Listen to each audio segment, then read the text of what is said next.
Right, now, my last film. Today is Woden's Day, that's a Wednesday, the 6th of April 2022, was 36 minutes going on 37. This is Beethoven's 7th Symphony, conducted by Karajan, who one of the best. Let's see if I can outlast them.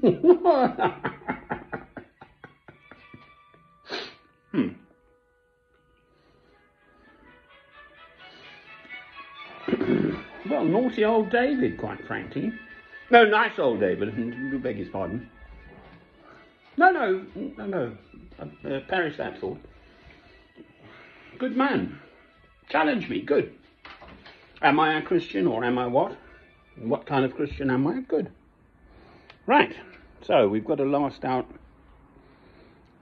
37 minutes. It's actually quite a nice day. Jolly well started raining on me. I've been to Morrison's already. 2:19 I was up.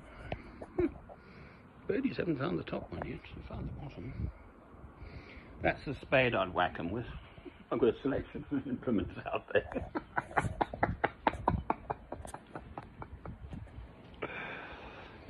Love God, love your neighbour as yourself. If you love them, you cannot kill them. You see? So, bring up the kidlywinks, the children, with love. That, for some reason, is an apple which I'm watching nature do her natural thing with. Good, right, it's coal tar soap. Corner, oh, let's see. Good Lord. Body and blood of Christ in that corner.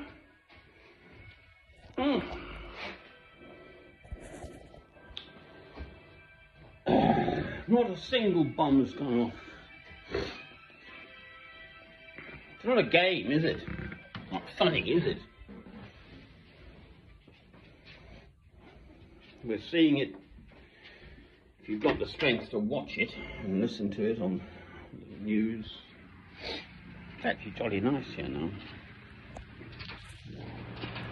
Chilly, but jolly nice.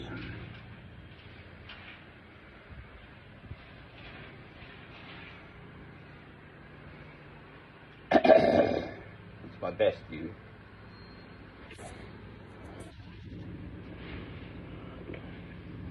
Oh, who lives here then? Must be a woman wearing a dress.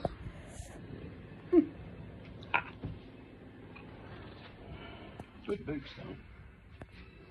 Who was the guy who used to do that? Through the keyhole or something?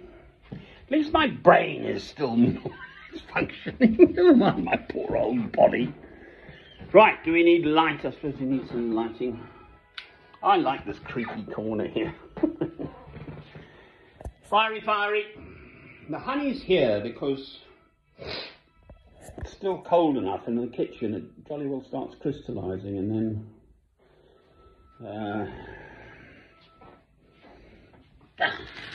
well, it doesn't pour, does it? It's actually very nice crystallised honey. I used to keep bees.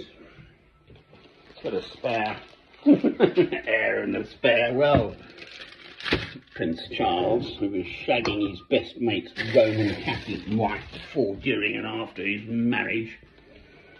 Oh, God only knows.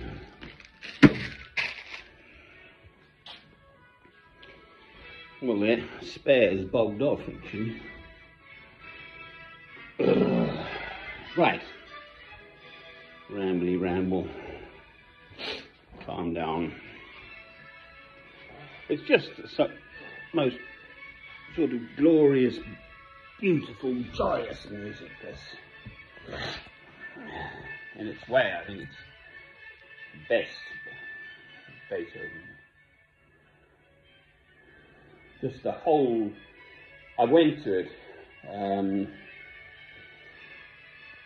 I used to live in London, Mill Hill, NW7, and I went to the rehearsal on Saturday, conducted by Lord Yehudi Menuhin, not Carry-On, Menuhin, excuse me. It really was quite chilly out there. At the Royal Albert Hall. It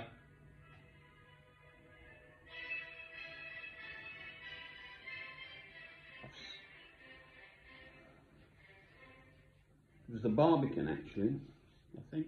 I don't know now. One of those big concert halls in London. Could have been the Royal Festival. I've sung all of them, I think, with amateur capacity. It'll come to me which one.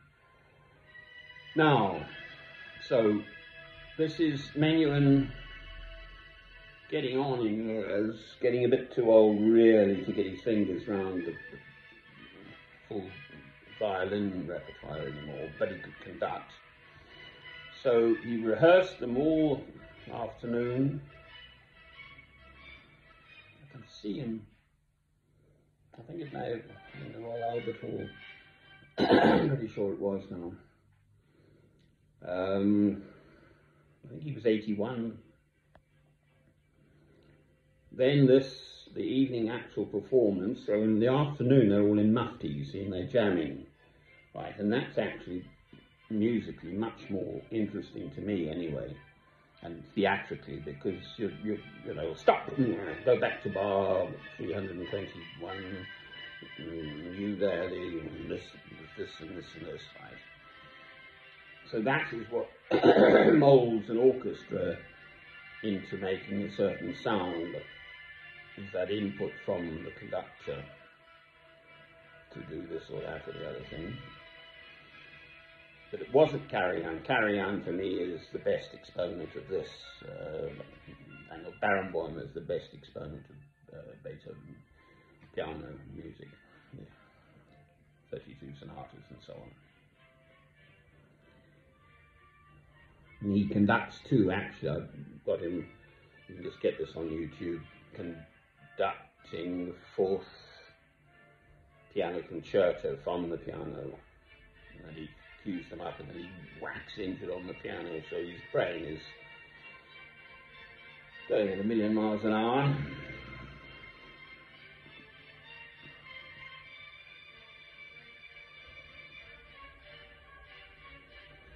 And then after this, I can just see him now, I'm sure he was 81 years old, Lord Yehudi Menuhin by then. Yehudi, incidentally, means Jew. And there was anti-Semitism around, so his mother, Menuhin's mother, thought, right, I will call my son a Jew. Yehudi means Jew.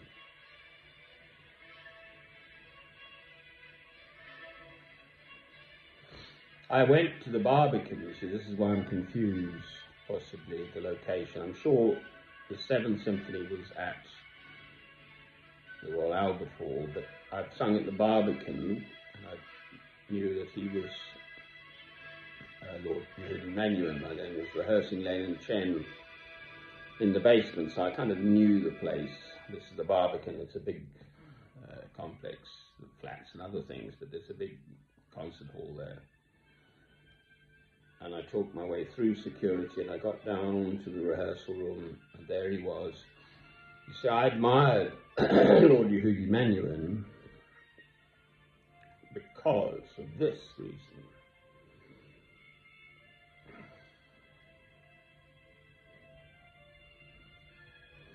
By the age of 13, young people will have seen so many acts of violence, either the real television news, portrayals of stuff, or in the movies, bang, bang, you're dead, I'm not playing, and especially the Americans. I mean, the American answer is to shoot first.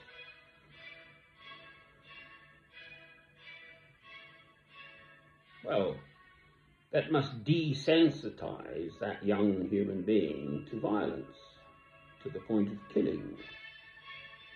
Yes, we've got Tom and Jerry, I know.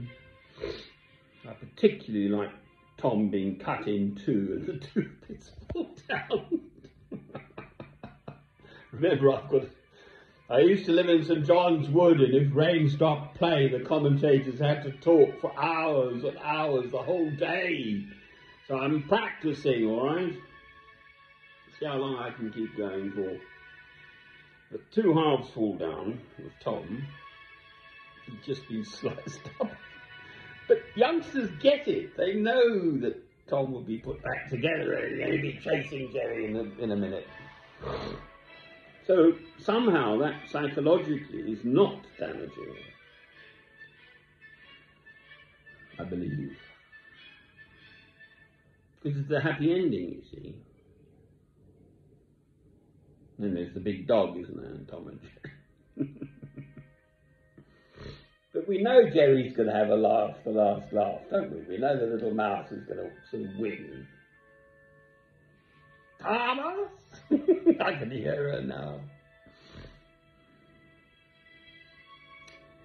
Right, so where's this ramble leading? As a Christian, I am saying, under all circumstances, no violence. Now, David is challenging me with this. David S-P-O, ISO, or the other way around. Still haven't got it properly in my head. I think it's S-P-O and then his moniker, to distinguish him between all the other Davids, no doubt. Right, Mr. David.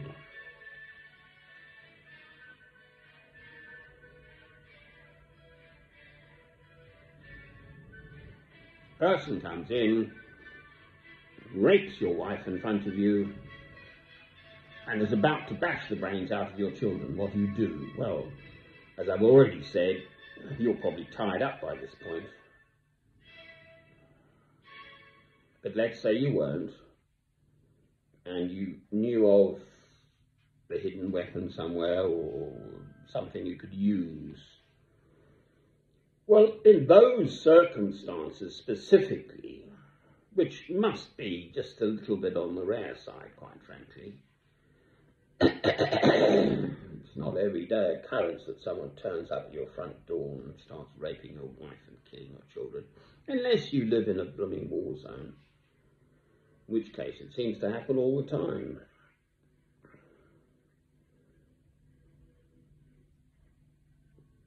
It's an awful world we live in. Yes, Ukraine and Russia's kicked off.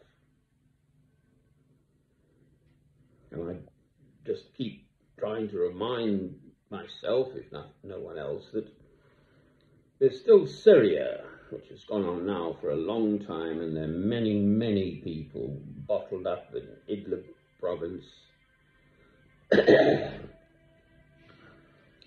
as in millions. And the Kurds have suffered. They get zapped by everyone all around because they're different. I listen to the Lord's Prayer in Aramaic, which is still, but that was Christ's language, sung actually by Father Kassir or someone.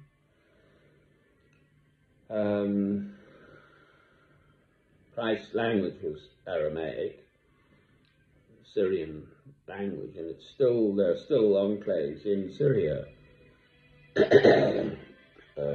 speaking Aramaic, Christ's language. So 2,000 years later, how beautiful.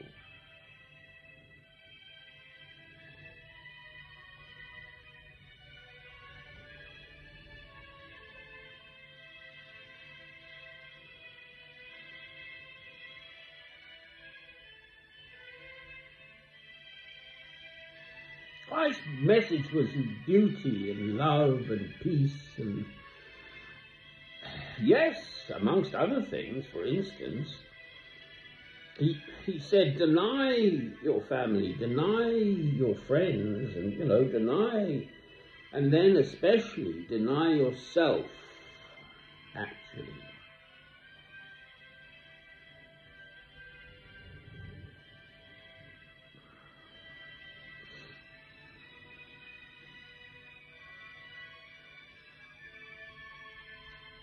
Listen to Christ.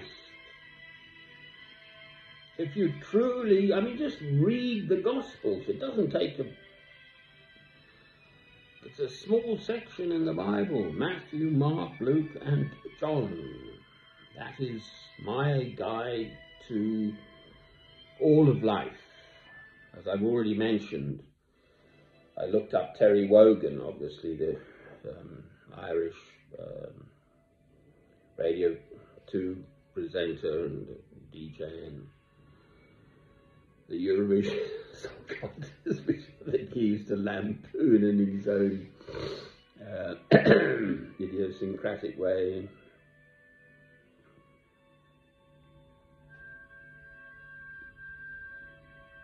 And he was a sort of avowed atheist. Well, how sad. And then I mentioned Einstein, again, who was at the very least an agnostic and possibly an atheist too. So with all the glory of knowing about the universe and the deeper kind of scientific physics behind all the stuff that the universe is made up of,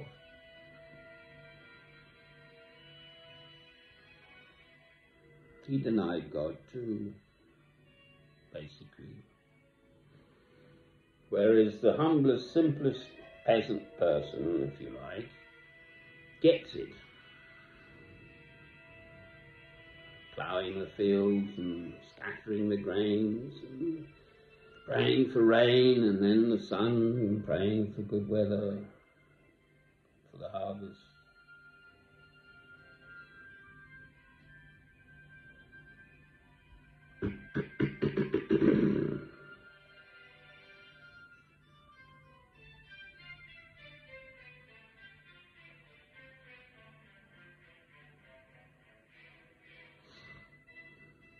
One of the beautiful things about Beethoven, he does this. There's the theme, right? And now he's just sort of circling it. And apparently he used to, or did, actually, definitely, he'd have all these pieces, right? These beautiful, beautiful new, and they had to be premiered. And he packed them all into one dry evening.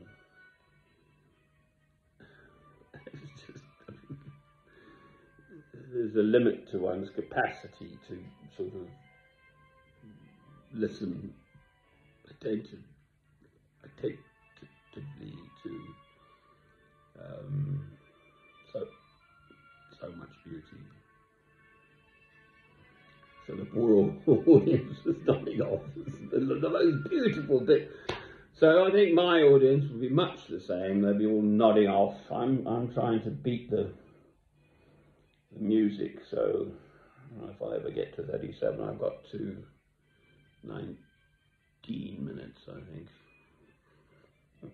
Let's pretend we're at Lord's Cricket Ground, or actually it was the gas holder that did it, wasn't it?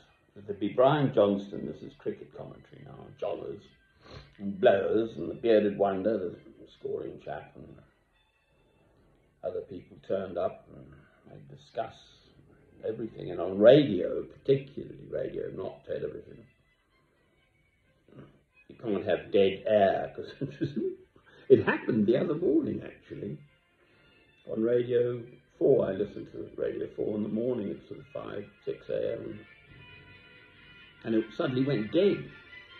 And then they started playing, so there's someone, a continuity person in the background, always there listening. So the moment that dead air happens for a little bit, like we're talking seconds here, 5, 10, I don't know what the cut-off point is. So there was a problem with the transmission, and then they've got backup tapes that they just whack in, or something. She's just sitting there twiddling your radio knob thinking, perhaps they've dropped the nuclear bomb. It is meant to be the Radio 4 Today programme from 6 a.m. till 9, those 3 hours. There's something about them announcing nuclear war or something. They're all G'd up for it. If it happens, they've got to whack in the...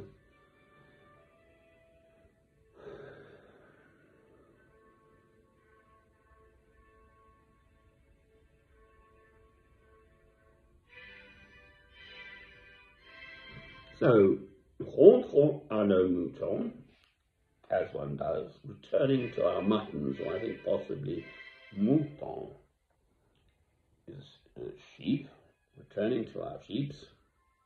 Why isn't the plural of sheep, sheeps?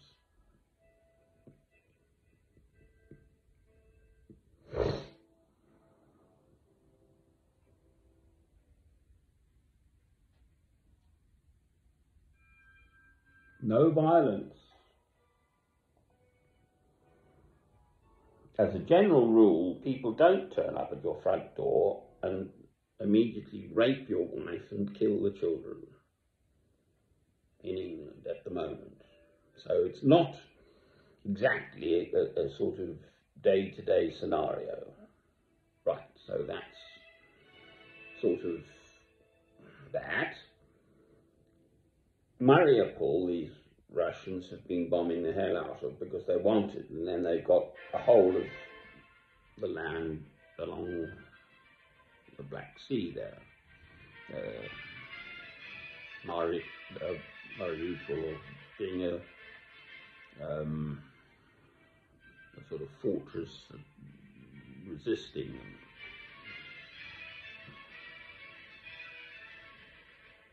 But that's external bombing on a large scale. That's not someone turning up physically at your front door and raping your wife and killing your children. That is David's point. What does one do in those circumstances as a Christian? And as I've already indicated, as an ordinary human being, you might snap. I have 2 of these stars now. You know, I mean, if I could trip the idiot up and get his gun away from him, well, I might be well thinking about that for a start. How could I engineer getting him and I close enough together that I could... And I'm very good physically. I was the best squash player in the whole world under 16s. I'm very good physically. I would have made the most superb Spitfire pilot at that age.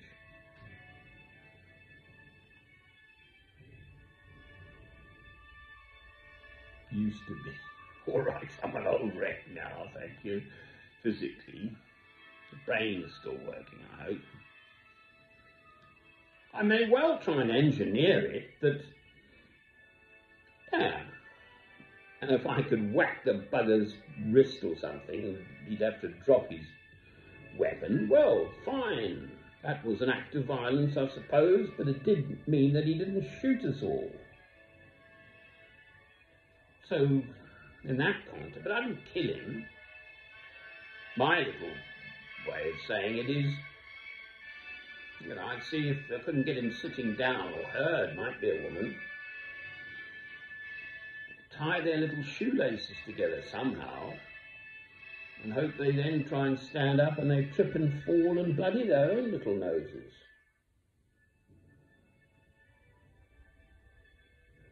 So that's sort of dissimulating. Would it be an act of violence to take my staff and thwack his wrist like Billy-O, for instance?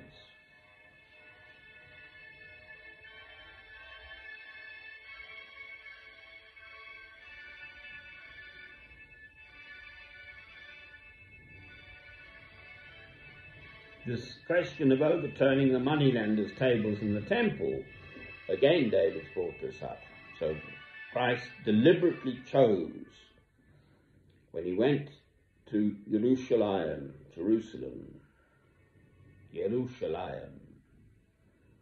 at the Passover now, which is what we're in again, Lent, leading up to Easter.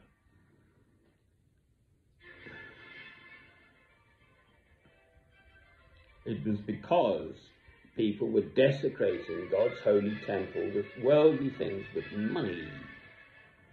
So his act of violence was to overturn the tables. I don't think he might have, I think he made a whipcord and might have whipped the moneylenders in the temple.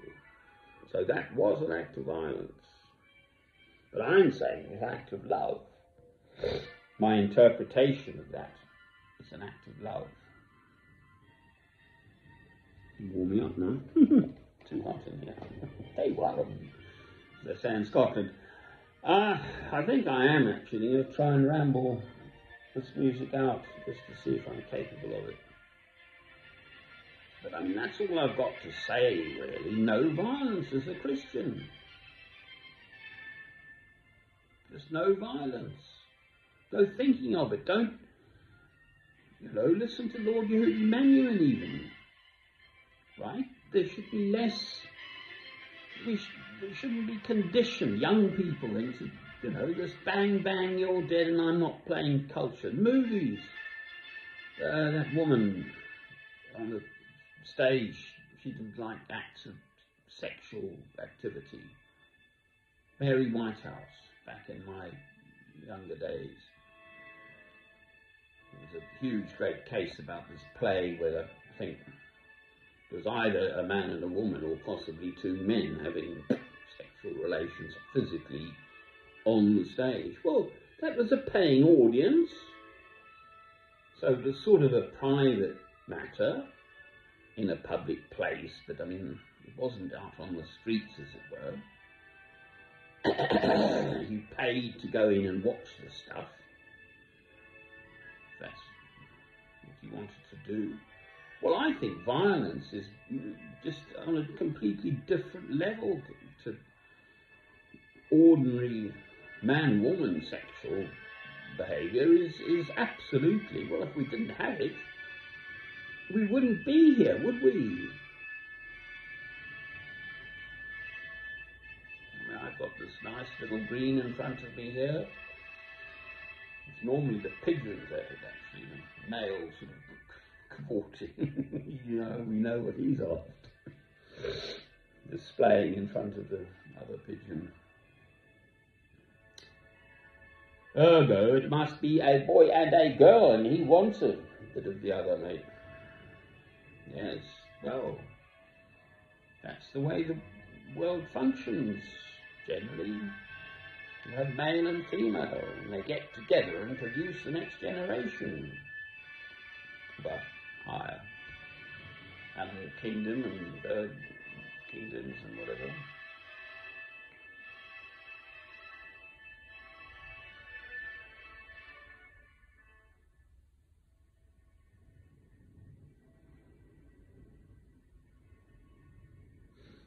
Terry Wogan had a ramble about, a couple's married when they turn up in a restaurant or something and sit there in silence. Because they've said it all already. He said, I don't want to go back to, when we were young, you were sort of, every word, well, I'm a chap, obviously. Hello, are you comfortable? Would you come out? You kind of got over that initial phase of falling in love.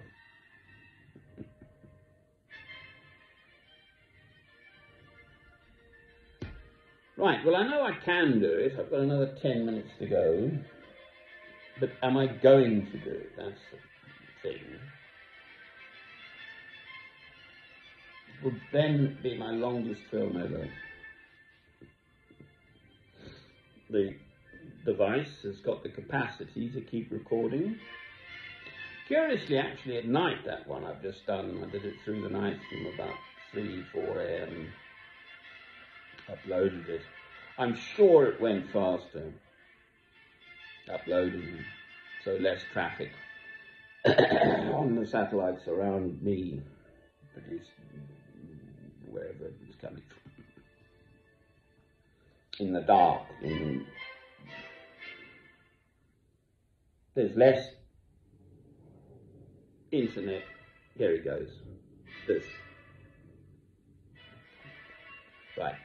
Now he starts this gallop 7 minutes before the end. Beethoven.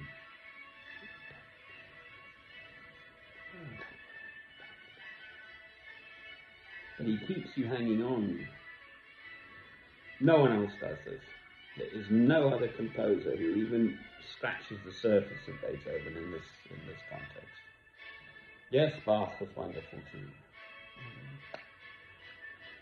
They're so joyous.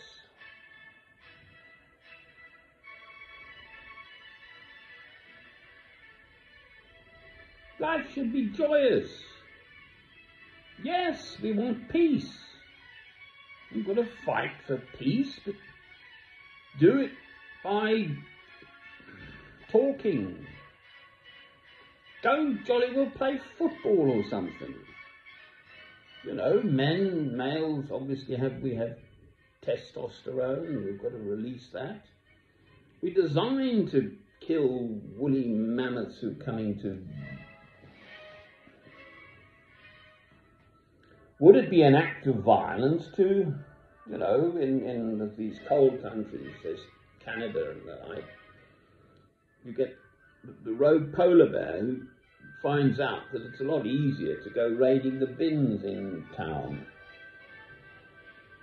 And they actually then dart them, anaesthetize them, and get a helicopter and stick it in a net and take it 60 k's up the coast or something, 50 kilometres, and put it off somewhere else, because once they've got the general idea, you know, there's kind of easy pickings around a human settlement, including the humans,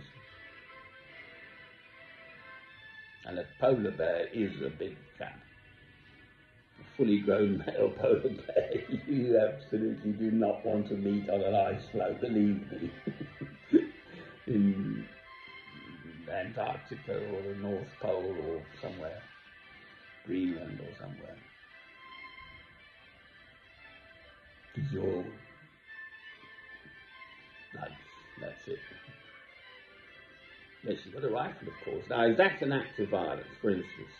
Right, let's change the subject to, would I kill a polar bear who's coming at me? Try me on a more difficult topic, because I love elephants, you see. Now, elephants have, in Africa, their burial grounds, and especially the mothers somehow, know the roots. So then us lot turn up, the whites, the humans, and the black people actually, and put fences and fence it and put cattle and the like, and they ruin the ancient elephant. And we're talking thousands of miles here, I think. So what you don't want to do is get between a male elephant and a female elephant when the male elephant is on heat, on musk, is it? And if you're foolish enough to do that and you have a rifle, you shoot the poor old chap. You're at fault. I don't think an elephant, I mean, the wonderful way that they live with them, you get a mahout, don't you, out in Thailand, for instance, I think. And literally the elephant lifespan is similar to humans, 70 years, and I think you grow up with that elephant, so it is an absolutely bonded relationship between that little boy, starting with the young elephant, and then they grow and live together for the rest of their lives, virtually.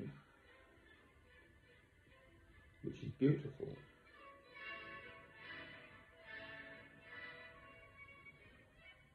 So, but this story I've heard too, obviously elephants are killed for their ivory. And someone came, a black person I believe, and machine gunned this whole group of elephants for the truth. It should be a trump of elephants. And a youngster survived, and then many, many years later, well, 20 years later, let's say, that same elephant, obviously grown up by then, somehow recognized the human being who'd shot its parents, and literally just came over and just killed the human being. That apparently is a documented actual story of the memory capacity of elephants. And that was the elephant taking its vengeance on the human being who killed its parents. Well, nature's totally bred in tooth and claw. I mean, just watch any wildlife programs and you've seen a leopard or a lion or a cheetah or something getting hold of a wildebeest or a buck or something and just literally eat it alive. But game at that point is filled with adrenaline, so they don't feel the pain.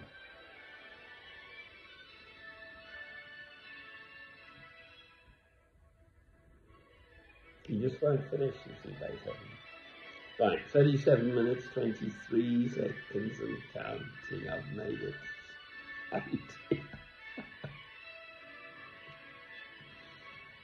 Yeah, well, here we go.